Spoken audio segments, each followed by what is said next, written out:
පැවති ජනාධිපතිවරණයත් ඒ වගේම පසුගිය අගෝස්තු මාසේ 5 වෙනිදා කරපු මහා මැතිවරණයෙන් පස්සේ අවුරුදු එකහමාරකට දෙකකට ආසන්න කාලයක් දෙකටම ගෙවිලා තිබෙනවා. පස්සේ ජනතාවට කරුණු පැහැදිලි කරන්න ප්‍රථම වතාවට දඹරාමිල හාමුදුරුවෝ හැටියට සහභාගී වෙන අවස්ථාව. ඔබ අහන්න පුළුවන් ඇයි පසුගිය දවස්වල අවුරුදු දෙකක් එකමාරක් විතර එහෙම දකින්න හිටියේ නැත්තේ කියලා. සාමාන්‍යයෙන් පැවති මැතිවරණ දෙක ජනාධිපතිවරණයත් මහා මැතිවරණයත් අපි කවුරුත් පිළිගන්නවා නෛතිකමය වශයෙන් බැලුවාම රජයක් විසින් එම මැතිවරණ දෙක ස්වාධීන මැතිවරණ කොමිසමක් යටතේ ඉතාමත්ම නිවැරදිව ඒ වගේම සාධාරණව සැසැසියට වැඩි ප්‍රමාණයක් විශාල ප්‍රමාණයක් ලංකා ඉතිහාසයේ පවත්වපු සාධාරණ මැතිවරණ කියලා කියන්න පුළුවන් මැතිවරණ දෙකක්. එතකොට මේ මැතිවරණ දෙකෙන් තමයි වර්තමාන ජනාධිපතිවරයා ගෝඨාභය රාජපක්ෂ ඉන්නේ පත් වෙන්නේ ජනතාව පත් කරගන්නේ ඒ අවස්ථාව පාවිච්චි කරලා ඒ සාධාරණ ප්‍රජාතාන්ත්‍රික පරිසරය නිදහස්කාමී පරිසරය පාවිච්චි කරලා ඒ වගේම අද පාර්ලිමේන්තුවේ ඉන්න 225 දෙනා ආවෙත් මහජනයා පත් කරලා එව්වෙත් ඒ සාධාරණ පරිසරය පාවිච්චි කරලා ඒ පත් වුණු පාර්ලිමේන්තුව සහ ජනාධිපතිවරයාට සැලකිය යුතු කාලයක්. මොකද මහජනයා විසින් 3/2කට ආසන්න පාර්ලිමේන්තුවක් පත් කළා එක පැත්තකට. ඒ වගේම ජනාධිපතිවරයාට 60% ඉක්මවන ප්‍රතිශතයකින් ඔහුව බලයට පත් කළා. ඒක නිසා සාධාරණ කාලයක් මහජනතාව ලැබූ විශ්වාසය ඉටු කරන්නට එම ජනාධිපතිවරයාට සහ ආණ්ඩුවට ලබා දිය යුතුය කියන විශ්වාසය මා තුළ තිබුණා. ඒක නිසා ඒ දුන්නු සෞභාග්‍යයේ දැක්මට අදාළ ඒ ප්‍රතිපත්ති ප්‍රකාශනයේ කියපු දේවල් ඉටු කරන්නට සාධාරණ කාලයක් පාර්ලිමේන්තුව සහ ජනාධිපතිවරයාට දෙන්නත් ඕනේ. ඒ වගේම ජනතාවගේම ප්‍රාර්ථනාවන් ඉටු වේවි කියන ඒ සිහිනය ඒ ප්‍රාර්ථනාවට ඉටු කරගන්න සෑහෙන කාලයක් දෙන්න ඕනේ කියලා. මීට පෙර යහපාලන ආණ්ඩුව 2015 ජනවාරියට ආපු වෙලාවේ ජනාධිපතිවරයා සහ අගෝස්තු 17 පාර්ලිමේන්තුව ඇවිල්ලා වැඩි දවසක් ගියේ නැහැ. ඊට පහුවදා ඉඳන්ම ඊට පෙර තිබුණු ආණ්ඩුව විපක්ෂයට ගියාම ඒ කියන්නේ මහින්ද රාජපක්ෂ පරාජයටපත් කළ මේ රටේ ජනතාව ලංකා ඉතිහාසයේ ප්‍රථම වතාවට ජනාධිපතිවරයෙක්ව පාර්ලිමේන්තු මේ මහා ජනාධිපතිවරණයකින් පරාද කරපු අවස්ථාව 78 අවස්ථාව අනුව එයා තමයි ලංකා ඉතිහාසයේ ප්‍රථම පරාජිත ජනාධිපතිවරයා. එයා පරාජ කළා සහ ඒ වගේම ආණ්ඩුව පරාද වුණාට පස්සේ ඊට පහුවදා ඉඳන්ම වගේ රටේ කැරලි කෝලහල ඇති කරන්න පටන් ගත්තා. යහපාලන ජනාධිපතිවරයාට එරෙහිවත් ඒ වගේම යහපාලන ආණ්ඩුවට එරෙහිවත්. ඒ කියන්නේ හුස්මක් ගන්න දුන්නේ නැහැ. මම හිතන ඕන කෙනෙක් දන්නවා වෘත්තීය සමිති මුවාවෙන් විවිධ විශේෂයෙන්ම රජයේ වෛද්‍ය නිලධාරීන්ගේ සංගමයේ විදිහට ඒ වගේම දුම්රිය සේවක සමිති සමාගම් හැටියට ප්‍රවාහන වලට අදාළ ඒවා තවත් විදුලි බල මණ්ඩලයට අදාළ ආදි වශයෙන් විවිධ අය ඊට අමතරව ශිෂ්‍ය මේවා හැටියට විවිධ අය විරෝධතා දක්වලා මුළු රටම විරෝධතා මඩලක් බවට පත් කරා. ඒ නිසා මිනිස්සු සමහරලාට ආණ්ඩුවෙන් ඒ වෙලාවෙ ඉල්ලන්න පටන් ගත්තා මේ මොකද්ද මේ විකාරය මේ පාරක බහැලා යන්නේ නැහැ මේ වැඩක් කරගන්න බෑ හැම වෙලාවෙම මහා පාර බ්ලොක් වෙලා ආදි වශයෙන්. ඒ තරමට මම දන්නේ මම හිතන්නේ 300 පැනලා ওই කාලේ තුර උද්දේශනික ක්‍රියාමාර්ග ආරම්භ වුණා. එසේම සියනේ රටම අඩබඩ කරපුවා. එහෙම තමයි තිබුණු ආදර්ශය. නමුත් අපි එහෙම කරන්න යන්නේ නැහැ. අපි එහෙම කරන්න ගියේ නැහැ. අපේ යුතුයකම, අපේ වගකීමක්, අපි දේශපාලනයට අදාළව අදහස් දක්වන්නේ පුද්ගලික කාරණා පදනම් කරගෙන නොවන නිසා. අපි රට ගැන හිතලා තමයි අපි හැම තීන්දුවක්ම, අපි කියන හැම එකක්ම, අපේ මැදිහත් වීමක්ම, අපි සම්බන්ධ වෙන එකක් හැම එකක්ම අපි කරන්නේ. අපි පාරට බහැලා මේ විදිහට කෑ ගහලා රට කකුලින් ඇදලා පල්ලෙහාට ඇදලා කරන්න යන අයට නොකරන්න ඉඩ දෙන තත්යකට ඇති කිරීමට අපි කිසිසේත්ම කැමති නොවෙච්ච නිසා තමයි අපි අවුරුදු එකමාරක් දෙකකට ආසන්න කාලයක් යම් කිසි විදියට නිරීක්ෂණ මට්ටමින් මොන යකාටද මේ එන්නේ මොකාටද මේ එන්නේ කියන එක බලමින් අපි හිටියේ. අපි විශ්වාස කළා කොහොමද ජනාධිපතිවරණයේදීත් අපි කිව්වා පාරට බහැලා වේදිකාවල ඒ වගේම මහමැතිවරණයේදීත් අපි පැහැදිලිවම කිව්වා මේ ගොල්ලන්ට කරන්න පුළුවන් කෙමනක් නැහැ කියලා. ගෝඨාභය රාජපක්ෂ අසමත් එක්කෙනෙක් කියලා. ඔහුට රාජ්‍ය නායකත්වයක් දරන්නට රටක පුරවැසියන්ගේ බාරකාරත්වයේ දෙන්න පාලන තන්ත්‍රය හොබවන්න කිසිම හැකියාවක් ශක්්‍යතාවයක් නැහැ කියන එක පුන කිව්වා. ඒවා කියන්න ගිහිල්ලා අපි නොයෙක් අපහාස වලට සහ හැල්ලුවට තර්ජනවලට ලක් වෙච්ච අවස්ථාවලුත් තියෙනවා. මේක ප්‍රශ්නයක් නෙමෙයි. එහෙම අපි මහජනයාට මේක කිව්වා කියලා මෝලෙන් යනලා කිව්වා. ඒ වගේම පාර්ලිමේන්තුවට අදාළවත් මැතිවරණ වෙලාවෙදිත් මේ නාම ලේඛනවල ඉන්න අය හා මේ ඉන්න හදන අය විශේෂයෙන් මහින්ද රාජපක්ෂ ඇතුළු ඔහු ඇතුළු ඒ ඔය කණ්ඩායම් පිළිබඳව අපි කිව්වා මේක ඔබලා බලන්න දෙයක් නැහැ. මේක ආයි මේ ලිහලා බලන්න දෙයක් නැහැ මේක. මේක ලබ්බට තියපු අතම තමයි පුහුලට තියන්නේ. මේකේ දෙකක් නැහැ. ඒ නිසා රැවටෙන්න එපා. කියන්න පුළුවන් හැම වේදිකාවකම අපි කිව්වා.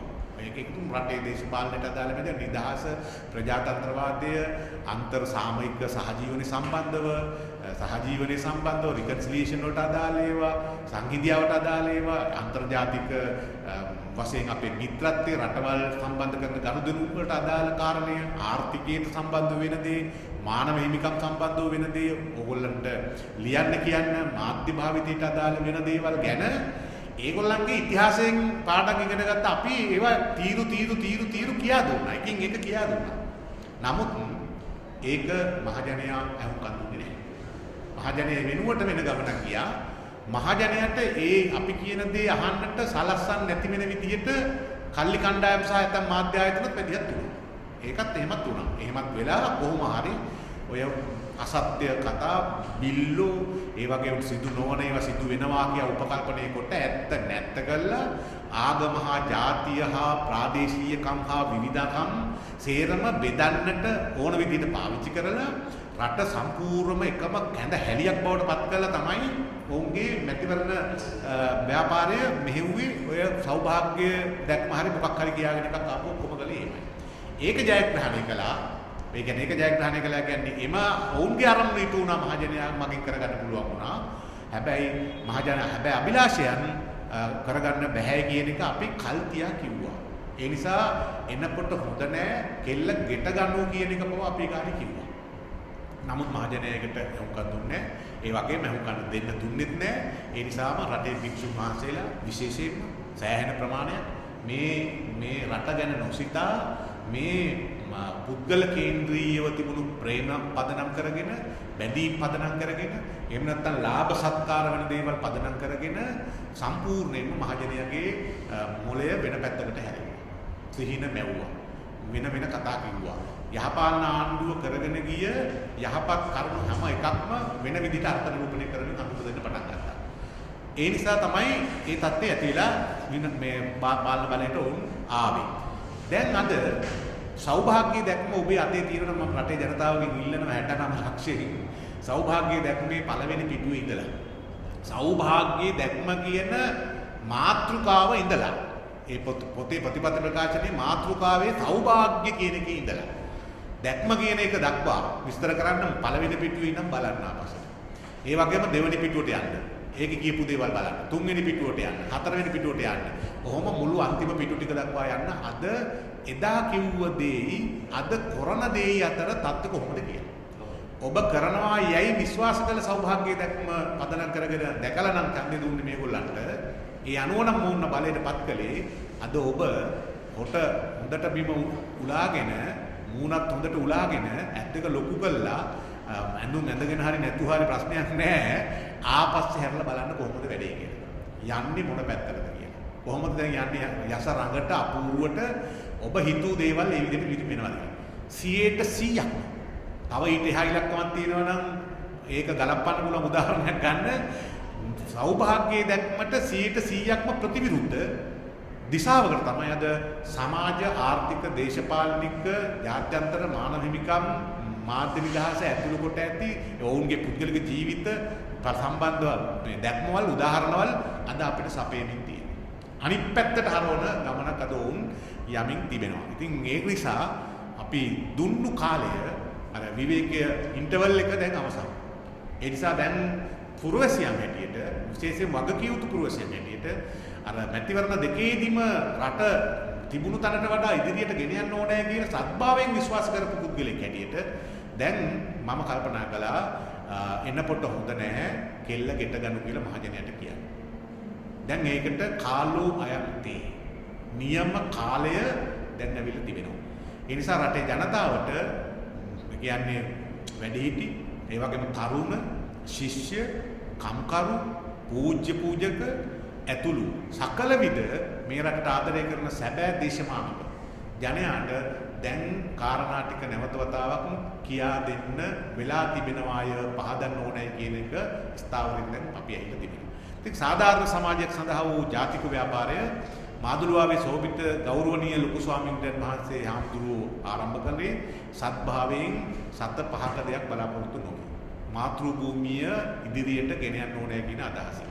දැන් අද අපිට සිද්ධ වෙලා තිබෙනවා ඒ උන්වහන්සේගෙන් ගිලිහුණු ඒ කියන්නේ ජීවිතයේ උන්වහන්සේ අපවත් වීම නිසා ගිලිහිලා තිබෙච්ච එම සාධාරණ සමාජයක් සඳහා වූ ජාතික ව්‍යාපාරයේ සංවිධානයක් හැටියට ඉස්සරහට පවත්වාගෙන යන්නත් ඒ වගේම එහි අභිලාෂයන් මේ පොළවේ සැබවින්ම හිටවන්නට අවශ්‍ය කරන මැදිහත් වීම කළ යුතුයි කියන ස්ථාවරය.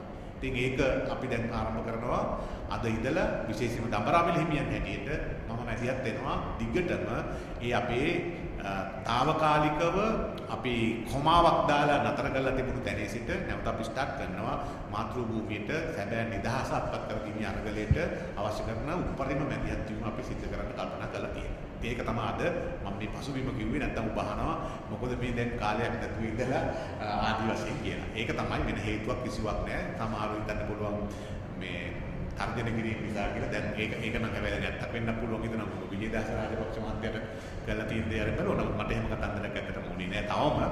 ඒ වගේම සමහරව හිතනවා වෙන කාරණා කියලා. නමුත් ඒක නෑ මේක තමයි කාරණා. ඒ නිසා අද සිට අපි මාතෘ භූමියට කළ හැකි කළ යුතු යුතුයකම් ඉෂ්ට කරන්න තැදී පැහැදී ඉන්නවා. දැන් බලන්න අපේ රට එනකොටම සෞභාග්‍ය දැක්ම කිව්වද 20 වෙනි සංශෝධනයක් ගේනවා කියලා. ඒකේ කිව්වද මානව හිමිකම් නඩු දාන්න තියෙන එක ජනාධිපතිවරයාට මූලික අයිතිවාසිකම් නඩු දාන්න තියෙන එක ඉවත් කරනවා මං ආපු ගමන් කියන්නේ. ඒ නිසා මට ඒකට ඡන්දෙ දෙන්න කියලා කිව්වද? මට මුක්තිය දෙන්න තියෙන එක අහෝසි කරන්නේ නැහැ. ඒක මට ඕනෑ කියන එක කියන්නේ ආවේ. එයා එහෙම කිව්වද? ඒ වගේම දැන් මේ පෝට් සිටියට අදාළ කාරණා මැදිහත් වීමදී බලන්න සම්පූර්ණයෙන්ම 20ට අදාළ කාරණා ඔහු මැදිහත් වෙලා තියෙනවා. ඒ කියන්නේ පනත පෝට් සිටියට අදාළ කොමිසමට අදාළ පනතට හරිනම් දින 14ක් මහජනයාට අදහස් දක්වන්න තිබුණා. යහපාලන ආණ්ඩු කාලේ 19 වෙනි සංශෝධනයෙන් ඒක ගෙනල්ලා තිබුණා. මහජනයාට නිසි සාධාරණ කාලයක් දෙන්න ඕනේ කියලා පනතක් පාර්ලිමේන්තුවට ගේනවා නම් එහෙම ඒකට එරෙහිව ආණ්ඩුකම ශ්‍රේෂ්ඨාධිකරණයට යන්න තියෙන ඉඩ. දැන් ඒක මොකද කළේ 20න් ඒක 7ට ගෙනාවා.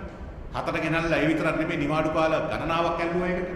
දවස් ගණනාවක් නිවාඩු එක දවසයි තිබුණේ මහජනයාට යන්න. ඒ අවස්ථාව පාවිච්චි කළා තමයි මේ සංශෝධන මේ ස්පෙක්ට්‍රම් වලට ගියේ පුදුම දක්ෂතාවයක් ඒක පෙන්වුවේ ඇත්තටම කියනවනම් එහෙම වෙලක් දැන් 20 ගාණක් විතර ඉදිරිපත් කළා තමයි අද ඉඳලා ඒවා විමසීමකට ලක් කරනවා.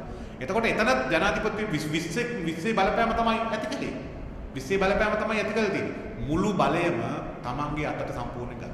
කොමිෂන් සභාවනික බා නිදහසේ තිබිච්ච කොමිෂන් සභාව මම දැන් මොහොතකට කලින් කිව්වා මේ ලෝකේ ඕනම මිනිහ පිළිගන්නවා 2010 ගෝඨාභය වෙනුවෙන් තිබු ජනාධිපතිවරණයත් අගෝස්තු මාසේ 5 වෙනිදා තිබිච්ච මහමැතිවරණයත් දෙකම තිබ්බේ සාධාරණව කියලා අපි ඕන කෙනෙක් පිළිගන්නවා. ඒ කියන්නේ සාධාරණ මැතිවරණ කොමිසම කියන එක තුලින් තමයි ඒක කළේ. ඒකදී ආණ්ඩුවේදී මෛත්‍රීපාල සිරිසේන ජනාධිපතිවරයා කියලා එයාටත් සෙල්ලම් දාන්න පුළුවන් වුණේ නැහැ. අගමැති රනිල් වික්‍රමසිංහේ කියලා එයාටත් සෙල්ලම් දාන්න පුළුවන් වුණේ නැහැ. ඒක ගේන්න මැදිහත් වුණා අපි ශ්‍රී සංවිධානයේදී අපිට ඔහොම හිටු කියලා තමයි කියලා තිබුණේ. ආයි රූලක් ගහලා දුන්නා මේක කණ්ඩරේ කරන්න බෑ කියලා සුනන්ද දේශප්‍රිය කෙලින්ම මේ කිව්වා. මෙයා නැතිවම කොහොමද මහින්ද දේශප්‍රිය මැතිතුමා. ඒ තරම් එතුමාට හයියා. මොකද මේ දඩෙන් පල්ලෙහා නෙමෙයි වෙඩි තියන්න ඕනේ. කෙලින්ම ඔළුවටම තියන්න කියලා කිව්වේ. ඒ බලය දිර ඒක තමයි බලය. එහෙම තියන්න කියන එක නෙමෙයි අපි කියන්නේ. නමුත් එවැනි බලයක් පව ඔහුට දුන්නා. ඒ කියන්නේ මේක හරියට තියපන් කියලා මැතිවරණ. ඒ මොකද අපි යන්න ඕනේ දියුණු රාජ්‍යයකට. අප අපි යන්න ඕනේ අලුත් ශිෂ්ටාචාරයකට යන්න ඕනේ. ඒ නිසා මේ පාලනකට අදාළ පාලකයන් තෝරා ගැනීම අතිශය 100%ම සාධාරණ වූ පරිසරයක සමාන සටන් බිමක ඒක කෙරෙන්න ඕනේ කියන තැන තිබුණා. එහෙම තමයි ලෝකේ යන්න ඕනේ ඉස්සරහට. අපි ඒක කළා. ඒකෙන් අපිට පාඩුයි. අපිට හරි ලේසි ඇත්තටම ගත්ත බලය 2015 තවදුරටත් ඉස්සරහට යන්න තිබුණා. මැතිවරණ නීති නොතකා ඕනනම් සම්පූර්ණ බඩු බෙදලා, සල්ලි බෙදලා, ඔරලෝසු බෙදලා, ටකරම් බෙදලා, සල්ලි දීලා බය කළා, පොලිස් නිලධාරියෙක් ගිහින් මෙහෙට මාරු කළා, පොලිස් මාරු කළා, ඡන්ද පෙට්ටි උස්සලා, ඒක තව ඕනනම් ඩිජිටල් වැඩ ඕනනම් ජිල්මාට් වැඩ වලින් මොනවා ඔක්කොම කරන් තිබුණා. නමුත් ඒ කිසි දෙයක් කරන්න ගියේ නෑ. ඇයි? නිදහස් පොලිසිය. පොලිස් සේවා කොමිසම. අද පොලිසිය එහෙට මාරු කරනවා, මෙහෙට මාරු කරනවා. මේ කසිප්පු පෙරන්න දෙන්නේ නැහැ මේ මිනිස්සයා හිටියොත් මටේ කියලා ඇමතිවරු ගැලීම පොලිස් ඇමතිට ලියුම් ඉල්ලලා තමයි සමහර ඇමතිවරු මාරු කරන්නේ. කසිප්පු පෙරන්න ඉඩ දෙන්නේ නැහැ මෙයා. සොයන් රැකිය හැටියට කසිප්පු පෙරන්නේ මගේ පැත්තේ ඡන්දදායකයෙක්. ඒ පැත්තේ ඡන්දදායකයන්ගෙත් මූණ දෙලි ගන්නවා. එහෙම කළා තමයි සමහර අය මාරු කරන්නේ. ඒ නිසා ස්වාධීන පොලිස් කොමිසම මොනවාක්වත් අද නැහැ. එදා ඒක ඔක්කොම තිබුණා. අඩුපාඩු දශමයක දෙකක් තියෙන්න පුළුවන්. මොකද ඕන එකට කන්වර්ට් වෙන්න සැලකිය යුතු කාලයක් යනවා. අශිෂ්ට දැනකින් ශිෂ්ටත්වයට ගේනකොට ටිකක් අමාරුයි. ඒකෙන්ද පොඩි කාලයක් යනකම් නමුත් ඒවට අවශ්‍ය නීතිමය ක්‍රියාවලිය අරන් තිබුණේ. ඒතකොට ඒ කොමිෂන් තිබුණා. අද මුදල් කොමිෂම ඇරුණාම මම නිකම් සාමාන්‍ය හොයලා බැලුවා. අනික සියලුම කොමිෂන් ගන්න දෙයක් නැහැ. ඒවයින් සාධාරණේෂ්ඨ බලාපොරොත්තු වෙනවා. මැතිවරණ කොමිෂමේ ඉන්නේ හිටයියේ. පොලිස් කොමිෂමේ ඉන්නේ ඊට හපා. අධිකරණ කොමිෂමේ ඊට හපා. ඒවා සත්ත පහකට විශ්වාස කරන්න පුළුවන්. මොකද්ද මානව හිමිකම් කොමිසම ගන්නම දෙයක් නැහැ. සාධාරණ ඉෂ්ට කරගන්න මොනවක් බෑ. එතකොට අපරාධික රාජ්‍ය. ඒක තමයි අර පේන්නේ ජීනිවා කොමිසමේ. දුන්නේ කරකෙන්න ශ්‍රී ලංකාවට. ඇත්තට මේකෙදි මේ රටේ ශ්‍රී ලංකා ජනතාවට නෙමෙයි ප්‍රහාර එල්ල කළේ. ඒකේ තියෙන 85%ක්ම තියෙන්නේ විශේෂ සංශෝධනයේ සම්මත වුණාට පස්සේ කරපුවා. ගෝඨාභය රාජපක්ෂගේ විකාර වැඩින්දා. ඒ කියන්නේ අශිෂ්ට අශ්ලීල වැඩින්දා. බොහෝ ප්‍රජාතන්ත්‍රවාදයට පිටුපාමිකට ගියා. මිලිටරිකරණ ක්‍රියාවලිය ඔහුගේ ක්‍රියාවලිය. මේ ආයතන වල ප්‍රධානීන් පත් කළේ ඉස්සර ව්‍යවස්ථාදායක සභාව. ඒ යහපාලනයෙන් ඒවා ගෙනල්ලා තිබුණ 19 සංශෝධනය. ඒක සම්පූර්ණ කළා. දැන් Tamanට ඕනේ තමයි කියන්නේ. දැන් තියෙන කොමිෂන් සත පහකට වැඩක් නැහැ. මං හිතන්නේ මේකක් අබ්බොන්න යන්න හොඳ නැහැ ඒකට. ඇති වැඩක් ඇති එකක් නෙමෙයි.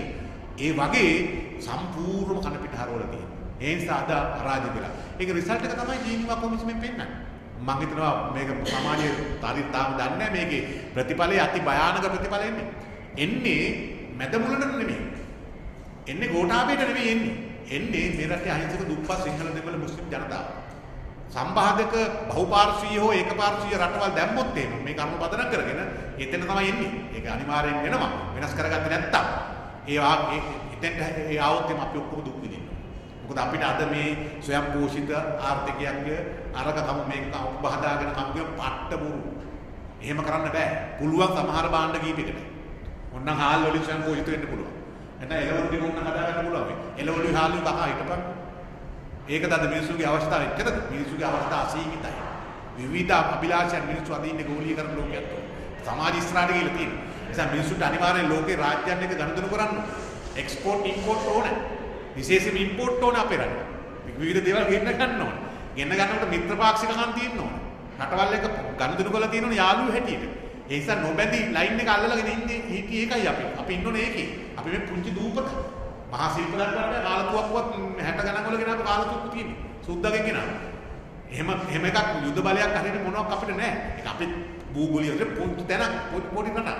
ඒ නිසා අපි අනිවාර්යයෙන්ම රාජ්‍යයන් එක ගනුදෙනු කරන්න. විදේශ සම්බන්ධකම් ශක්තිමත්ව තියා ගන්න ඕනේ. උපායශීලී වෙන්න ඕනේ. උපක්‍රමශීලී වෙන්න ඕනේ. රෙද්ද උස්සලා ඉතින් සරම උස්සලා හයිරංකාරකම් දාලා හරියන්නේ නැහැ. අන්තිමට අරාබියත් තරහයි, අප්‍රිකාවත් තරහයි, යුරෝපෙත් තරහයි, එහා පැත්තේ ඉන්දියාවත් තරහයි. නේපාලෙත් තරහයි බුදුන් වැඩි දේශේ. එක්කෝ ඡන්දේ විරුද්ධව දුන්නා. එක්කෝ දෙන්නේ නැතුව හිටියා. දෙකම එකයි. එතකොට එතෙන්ටද පත් කළා තියෙනවා. අන්ත පරාජයකට ලක් කළා මානව හිමිකම් කොමිසමේදී අපි. එවැනි දේවල් කළේ ඔක්කොම මොකද අර 20 වෙනි සංශෝධනය තමන් ඒකාධිපතියෙක් හැටියට සම්පූර්ණ බලතල ටික එකතු කරගත්තා. ඕවා එකක්වත් සෞභාග්‍ය දැක්කේ නැහැ. සෞභාග්‍ය දැක්මේ නැහැ. අද ඩොලර් නැහැ. මිත්‍ර රටවල් උදව් කරන්නේ නැහැ. ආධාර දෙන්නේ නැහැ. අපි ඔය ශ්‍රේණිගත කිරීම වලින් පල්ලෙහාටම දාලා තියෙනවා දැන් ඔක්කොම. ණය ගන්න බෑ. ණය ගන්න ඕන රටවල්. යම් අර්ථදායී වැඩවලට. රිසල්ට් ප්‍රතිඵල එනවට ගන්න ඒක ප්‍රශ්නයක් නෙමෙයි. අද ඒක බෑ ගන්න. කොමන් ලිස්ට් කරලා තියෙන ශ්‍රී ලංකාව. මම හිතනවා හෙට අනිද්දා වෙනකොට ලංකාව අසමත් මොකද්ද ගනුදෙනු කළ හැකි නොහැකි බංකොලොත් රාජ්‍යයක් කියන එකට නම් කරා. ඒතර කවුද මැදමුල්ලින් ඇහිලා අපිට උදව් කරනවද? නෑ. ඒවා මොනවක් වෙන්නේ නැහැ. ඔක්කොම අපි දුක් විඳින්න ඕනේ. ඒ නිසා ඒ ඔක්කොම කලේ අර 20 වෙනි සංශෝධනයෙන් එකතු කරගත්ත වැඩසටහන් එක්ක. රාජ්‍ය නිලධාරීන් අද කිසි කෙනෙක් මං හිතන්නේ සතුටින් ඉන්නවා. ජොබ් සැටිස්ෆැක්ෂන් එකක් නැහැ. රැකියාව කරන එකට අදාළ සතුටක් නැහැ. එහෙන් ඕඩර් එනවා, මෙහෙන් ඕඩර් එනවා, අර බලපෑම කරනවා. ඇයි රාජ්‍ය සේවා කොමිසමක් නැහැ. රාජ්‍ය සේවා කොමිසම අන්තවාදී කොමිසමක්. පක්ෂග්‍රාහී කොමිසමක්. ගජ මිතුරන් දාගත්ත කොමිෂන් තියෙන්නේ. මේක ව්‍යාපාරිකයෝ දාගත්ත කොමිෂන්. මේකේ ව්‍යාපාරිකයෝ තමයි සමාජිකයෝ. මේ වගේ වගක් නැති හත්තිලව දාගෙන තියෙන්නේ. ඒ නිසා මොකද රාජ්‍ය නිලධාරීන්ට උඩින් හමුදාකාරයෝ දානවා. හමුදා නිලධාරීන්. යුද්ධෙට ඕකේ. යුද්ධ කිරීම අතින් ඒගොල්ලෝ ඉතාමත්ම විශිෂ්ට කාර්යභාරයක් කරපුවා ඉන්නවා ඒ අතර. ඒක එනගීමක් සමාජය තුළ තියෙනවා.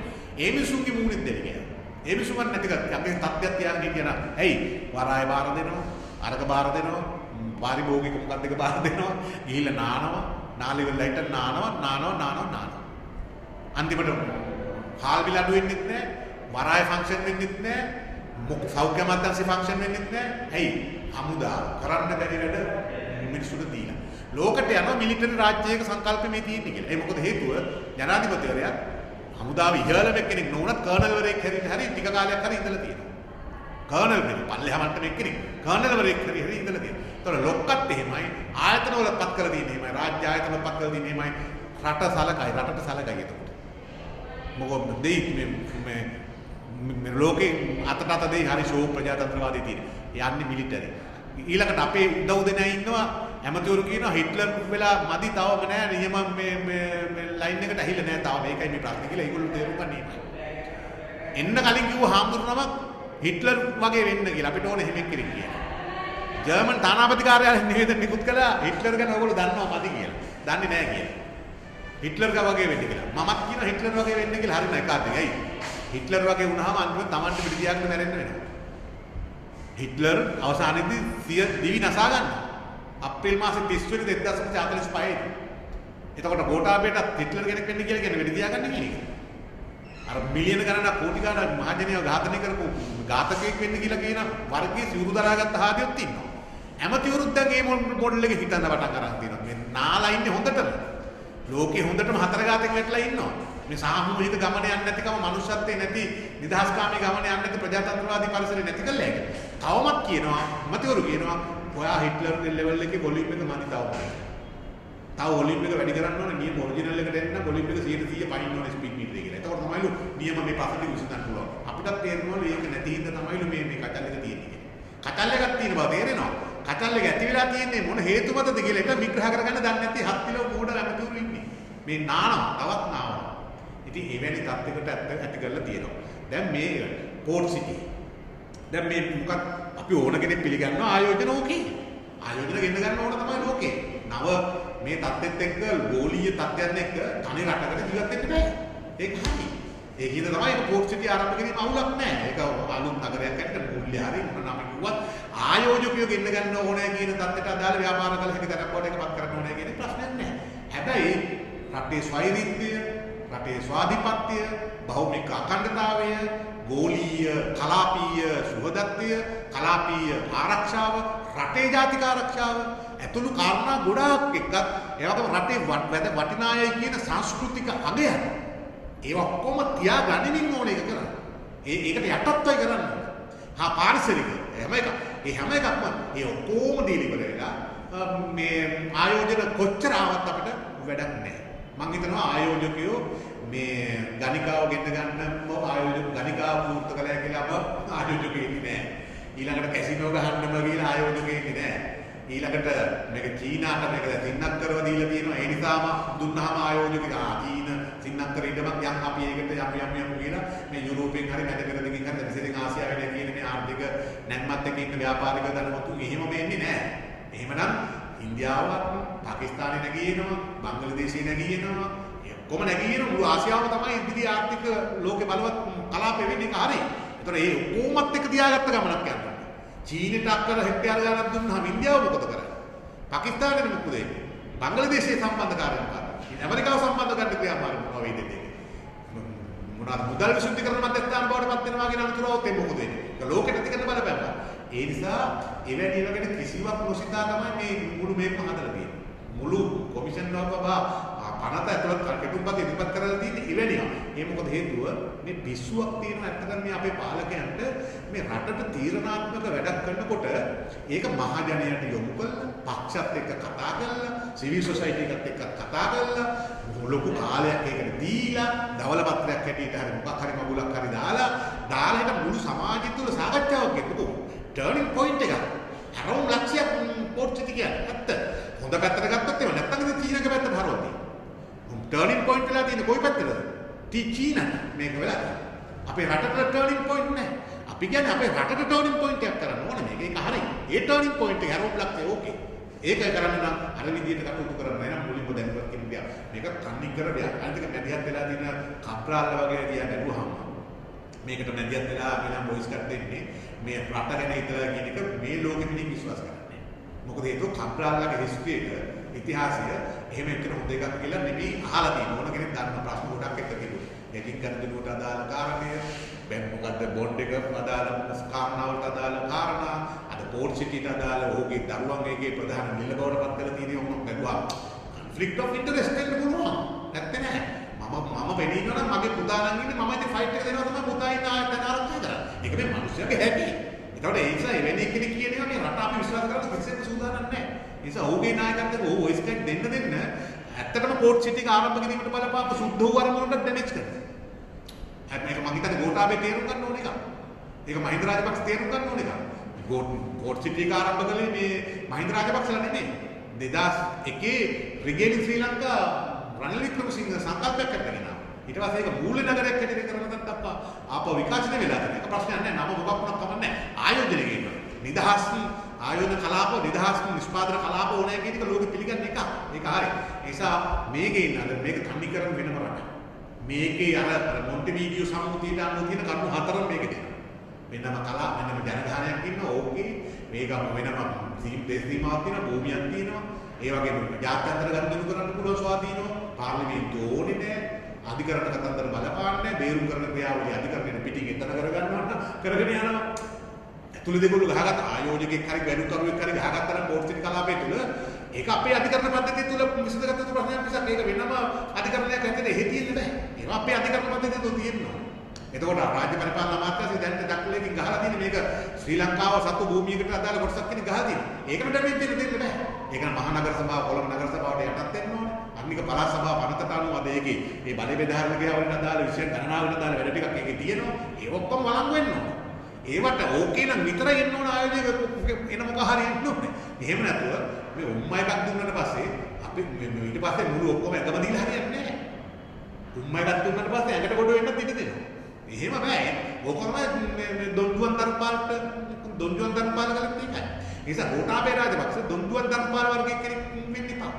එහෙම වෙන එක තමයි මේකෙන් වෙන්නේ. අර පෘතුගීසීන්ට ගෙරිහමක කොටසක් ඉඩගත් දුන්නාට පස්සේ ඔක්කොම ටික දාගන්නේ. මේක එහෙම නෙමෙයි මේක ලිඛිතව දෙනවා. දොන්දුවන් ධර්මපාලත් ලිඛිතව දෙන්නේ ගිවිසුමගේ කෝට්ටේ රාජධානි පාවතේ. ඒකම තමයි. මේක ඊට අප ඇත්තම කියනවා නම් එහෙම ප්‍රභාකර ඊළා ප්‍රාන්ති ගත්තා නම් අපිට මෙච්චර ඩැමේජ් එකක් එන්නේ. ඒක මොනෝන ලංකාව උතුරෙන් කිව්වේ අපිත් එක්ක හිටපු එකේ. කමන්නේ කියලා හිතනවා නිකාතකින් බලනවා වෙන රාජ්‍යයක් ගත්තා. දැන් බැලුවාම මේ වෙනම මේ අපිට කිසිම සම්බන්ධයක් චීනී සම්පූර්ණ නායකත්වයේ දීලා ඉතින් අපිට භූදේශ මේක කිසිම වගන්තියක් නැහැ. භූදේශපාලනික තත්ත්වය නිසා තියෙන නැෂනල් සිකියුරිටි එක දෙන බලපෑම් පිළිබඳව කිසිම වගන්තියක් නැහැ. හිතලම නැහැ. හැබැයි සෞභාග්‍යය දැක්මේ ප්‍රධාන සටන් පාඩකයක්. ජාතික ආරක්ෂාවේ එකම දෙවියා මමය බේරාගන්න විරුවා මමය අර මොකක්ද කවුද මන්ද කුමාරයා මමය කියන තමයි ආවේ. බලන්න ජාතික ආරක්ෂාව කිය තමයි ආවේ. නමුත් පෝට් සිටිට අදාළව ජාතික ආරක්ෂාව සම්බන්ධ ප්‍රොබ්ලම් එක අමතර නැහැ. එහෙම එකක් කරන වගන්තියක් ගන්න නැහැ. ප්‍රධාන ප්‍රශ්නයක් ඒක. එහෙම තියෙනවා. ඊළඟ මේ රට ඇතුලේ බදු කතන්දර ටික ඒක ඇතුලේ ෆ්‍රී. ඒක රට ඇතුලේ ඉන්න එකකුත් මේක ඇතුලේ තියෙන මුදලාලි කෙනෙක් ඒක ඇතුලේ ගිහිල්ලා ඒකට ඇතුලේ හිටන් උහම් බදු වලින් ෆ්‍රී. තියෙන බද්දත් නැති වෙනවා මේකේ. තියෙන බද්දත් නැති වෙනවා. ඒතර දේශීය ආදායම් බදු පනත මේකට අදාළ වෙන්නේ නැහැ. මේවා වාග් දේවල් මිනිසුන්ට කියා දෙන්න ඕනේ. මේක තන්නේ කරන දැන් මම හිතනවා අපි විතර ගණන් ගත්තේ උසු නැහැ මුරුත් එප්පියානන්ද අම්බුල්ලා සහ විජේදාස රාජපක්ෂලා කියන ඒවා ඒගොල්ලෝ කොහේ ඉන්නද කියලා අදහසක් වගේද කියලා අපි දන්නේ නැහැ. නමුත් අපි අනුගමනය අපේ රටේ ජනතාව. දැන් මේ පාස්කු ප්‍රහාරය සම්බන්ධ කාරණය අන්දක කාර්යතුමා කියලා තිබුණා මේක මේ ආගමික අන්තවාදයට අදාළ පාර්ශවයකින් වෙච්ච එකක් නෙවෙයි. මේක මේ දේශපාලන බලය අත්පත් කර ගැනීමට අදාළ කණ්ඩායමකින් වෙච්ච එකක් කියලා. එතුමා තාම නම් කරන්නේ ඒක ඍජුව කවුද කියලා. නමුත් යහපාලනයේ කාලේ තමයි මේක වෙන්නේ. ඒතර මෛත්‍රීපාල සිරිසේන ජනාධිපතිවරයා අග්‍රාමාත්‍ය රනිල් වික්‍රමසිංහ. එතකොට ඒ දෙන්නට ඕන වෙන්නේ නැහැ. ඒ දෙන්නගේ තියෙන ආණ්ඩු තියෙන කාලේ බෝම්බයක් ගස්සවගෙන මහජනයා තුළ අප්‍රසාදයක් ඇති කරගන්න ඕනේ නැහැ කියලා මේක 2.4 කියන්න පුළුවන් මොන මිනිහෙකුට තේරෙනවා. එතකොට එහෙනම් කවුද? ඒතර ලංකාවේ දේශපාලන බලය අත්පත් කරගන්න හැදුවේ ඒ විලාවේ ඉන්දියාවේ කියලා නෙමෙයි. ඡන්දෙට එන්නේ නැහැ. එහෙනම් කවුද කියලා ඕන කෙනෙකුට තේරෙනවා. ඒක ආදිනතුමාට අපි කියන එක කෙලින්ම කියන්න කියලා. නැතෝ නිකන් තේරෙන්නේ නැති ප්‍රශ්න ටික තවදුරටත් නඩත්තු කර කර ඉන්න අවශ්‍ය නැහැ. ඒක කෙලින් මේක කිව්වා නම් මේ ප්‍රශ්නේ අපිට හරියට ඉලක්ක දාලා බේර ගන්න පුළුවන්. ඒවා එකක්වත් වෙන්නේ නැහැ. ඒවා කොහොම වෙනම විදියට තමයි වෙලා තියෙන්නේ. කිව්වේ අපි පරසක් කර ගහනවා මේ මන්තවාදී මුස්ලිම්ෙකුට දෙන වැඩේ කියලා තමයි ආවේ. ඒක සාපි කතාව දාලා වද පොත්තු වඳ මේවා සේරම කියාගෙන තමයි ආවේ. අද ඒවා මීක් නැහැ. ඒ ගැන කිසිම සම්බන්ධයක් සත්‍යයක් නැහැ. අපි කියන්නේ එකට අදාළව අත්තරකට ගන්න. වඳ කරපු අය ඒ ගෙන්නලා අත්තරකට ගන්න. වාම දඩුවක් කරන්න කෙනෙක් කියන්නේ. පාස්කු ප්‍රහාර සම්බන්ධ වුණු සියලු දෙනා අත්තරකට වාම දඩුවක් මොකක් නැහැ. දැන් මෙන්න ඩමි අත්අඩංගුවට අරගෙන නායකයෙකුගේ හඳුන දෙනවා. යහපාලන කාලේ අත්අඩංගුවට ගත්ත හාදයා නායකයෙක් කියලා දැන් දන්නවා. එහෙම කියලාම තමයි ඉන්නේ. ඒවා කොහොම වෙන වැඩක්. මේකට එහෙම කිසිම උවමනාවක් රටට අදාළ නැතිව දැන් නඩු ටිකෙන් නිදහස් වෙන්න කරගෙන ගිය හොරකම් තක්කඩිකම් ටික තවදුරටත් කරගෙන යන්න තිබුණු උවමනාව ඇර.